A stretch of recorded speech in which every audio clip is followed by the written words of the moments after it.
네, 요즘 수출이 줄고 내수가 부진하면서 우리 경제 성장세가 조금씩 둔화되고 있습니다. 네, 이처럼 어려운 상황을 극복하려면 경제의 체질을 바꾸는 혁신이 무엇보다도 시급한데요. 오늘 열리고 있는 YTN 미래 전략 포럼에서 다양한 해법들이 모색되고 있습니다. 네. 자, YTN 미래 전략 포럼이 열리고 있는 현장 스튜디오 연결하겠습니다. 오동건 앵커 전해주시죠. 네, 서울 신라 호텔에 나와 있는 오동건입니다. 오늘 세션은 기조연설과 특별 세션이 진행이 됐고요. 오전 10시부터 오후 6시까지 진행이 될 예정입니다. 오전에 진행된 내용을 좀 소개해드리면요. 먼저 최경환 경제부총리가 기로에선 한국 경제를 되살릴 수 있는 핵심 전략과 정책 방향에 대해 특별 세션 연설을 했습니다. 또 레 르엉밍 아세안 사무총장도 특별 세션 연설을 통해서 아시아가 기대하는 한국의 역할과 발전을 위한 조언을 했고요. 그다음엔 세계적인 미래학자죠. 제롬 글렌 유엔 미래포럼 회장의 기조연설이 50분 동안 이어졌습니다. 지난해에 이어서 두 번째로 열리고 있는 YTN 미래전략 포럼. 주제가 대한민국을 혁신하랍니다. 사회 각 분야의 혁신은 아주 중요한 키워드로 대두되고 있죠.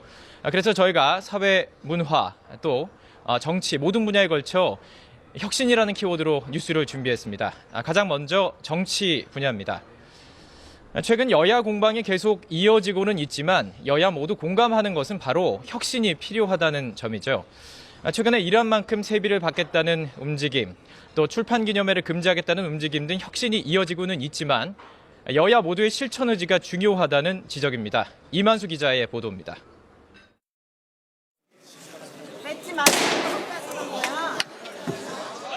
지난 2011년 한미 FTA 비준 동의안 처리 과정에서 난데없이 최루탄이 터집니다.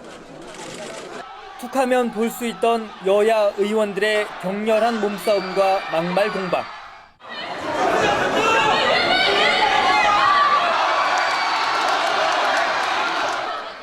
국회 선진화법이 도입되며 이런 풍경은 많이 잦아들었습니다. 그래도 고칠 건 여전합니다.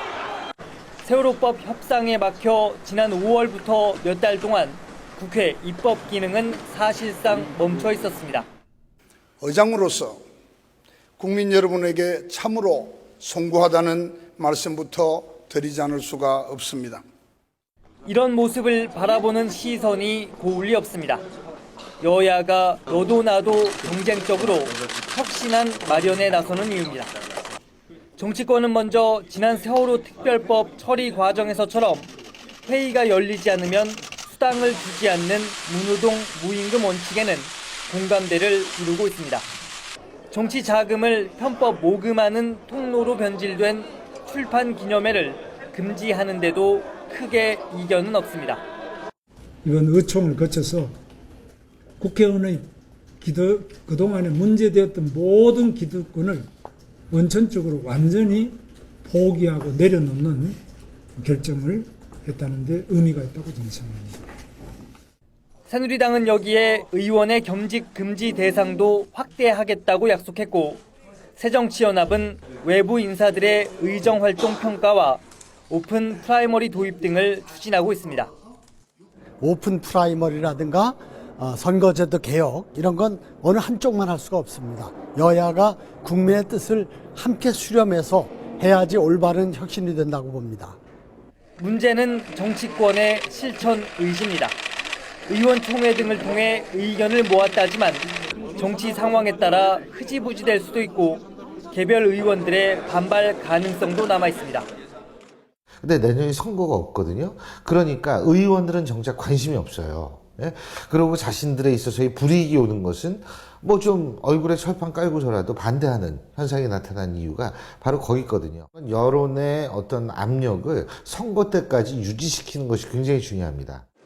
결국 국회의원들 스스로 특권을 내려놓겠다는 말이 아니라 입법 과정에서 혁신안이 얼마나 반영될지가 더 중요하다는 지적이 높습니다.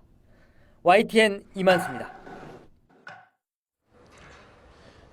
이번에는 경제 분야입니다. 네, 기존의 혁신 속도만으로는 이 발전하는 기술을 따라가기가 쉽지가 않죠. 그래서 준비했습니다.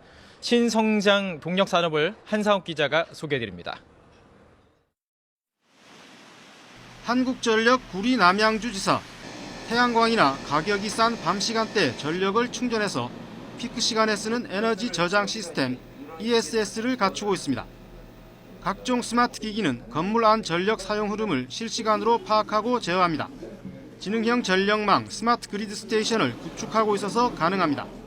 전체 저희 사옥 내에서 사용하고 있는 에너지 사용량을 한 10% 정도 절감을 하는 효과를 거두고 있습니다. 항해 중에 선박의 기관 장치와 정보를 육상 관제센터와 교환하면서 안전 운항을 할 수 있는 스마트십. 이 분야의 선두주자 현대중공업은 선박용 디지털 레이더까지 개발했습니다. 2억 3,500만 달러의 수출 효과가 기대됩니다. 류마티스 관절염에 효과가 있는 국내 복제약은 처음으로 유럽의약품청의 허가를 받았습니다. 1년에 1,000만 원이 넘게 들어가는 환자들의 부담을 줄일 수 있을 것으로 기대됩니다. 물론 대개 600만 원 또는 650만 원 이 정도에서 환자들이 치료를 받을 수 있기 때문에 아랍에미레이트에 수출한 한국형 원전 플랜트, 모바일 기기와 전기차 등에 들어가는 2차 전지, 태양광 에너지 등도 혁신을 이끌 신성장 동력 산업들입니다. YTN 한상욱입니다. 중소기업의 역할도 상당히 중요한데요. 자기들만의 혁신으로 새로운 제품을 통해 또 새로운 상품들을 통해서 당당히 이 산업을 이끌어가는 중소기업들이 있습니다. 조태현 기자가 소개해드립니다. 비대로 유명한 한 중소기업. 지난 2003년 횟집 사장이었던 현 대표이사가 회사를 인수한 뒤 11년 만에 매출액이 200배 넘게 늘어났습니다. 의료 기능을 접목한 것이 성공의 비결이었습니다.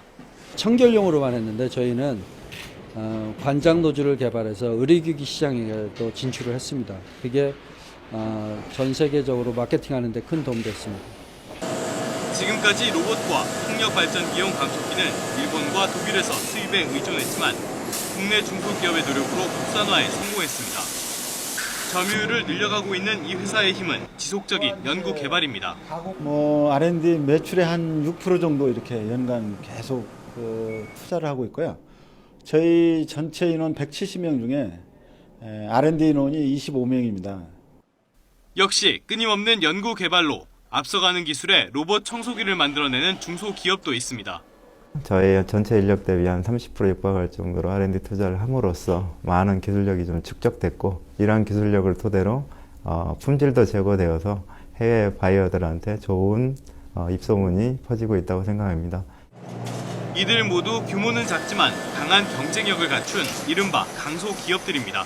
전문화, 자기 분야에 있어서 최고가 되는 것, 전문화가 중요할 뿐만 아니라 기술 개발을 능력을 갖추고 있는 기업이 강소기업의 특징이라고 할 수 있겠습니다.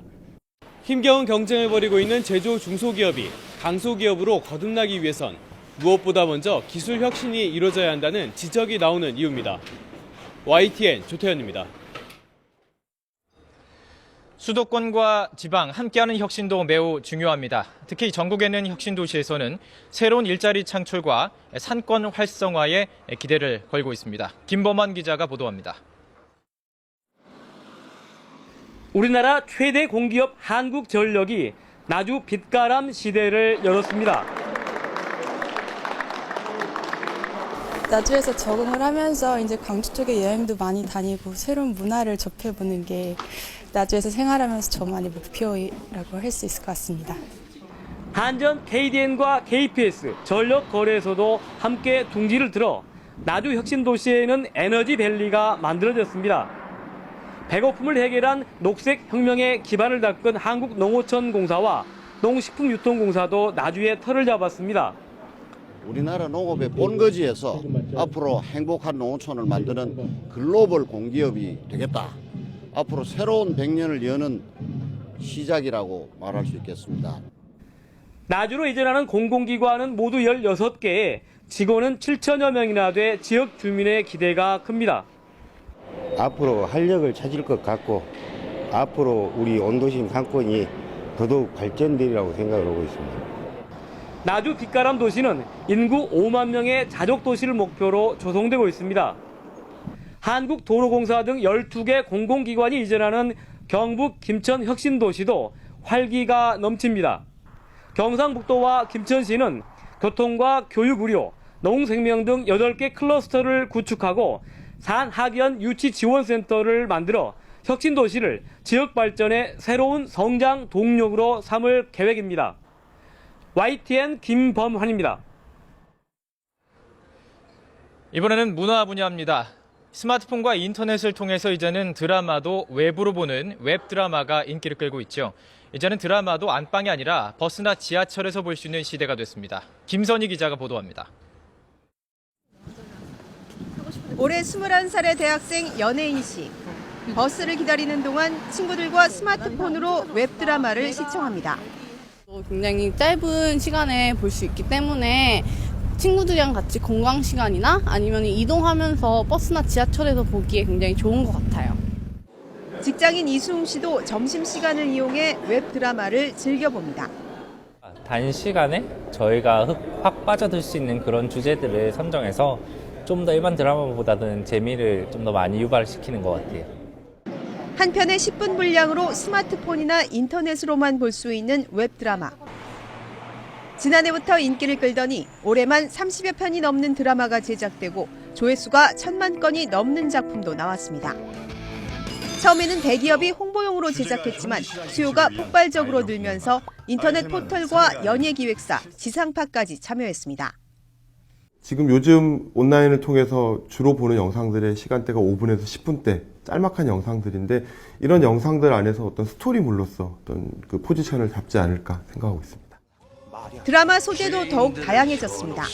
초창기에는 이른바 먹방이나 취업 문제 등을 다뤘지만 지금은 달달한 사랑 이야기부터 무시무시한 공포물까지 폭넓어졌습니다. 최근에는 베트남과 중국을 포함한 해외에도 판매되며 한류의 새로운 돌파구가 되고 있습니다. 웹드라마는 무료이고 그리고 소재나 표현 양식이 아주 독창적이고 재미있고 그리고 언제 어느 때 이용할 수 있는 그러한 콘텐츠로서 방송과 통신의 접점을 확대 재생산할 수 있어서 수출용 킬러 콘텐츠로 각광을 받고 있죠.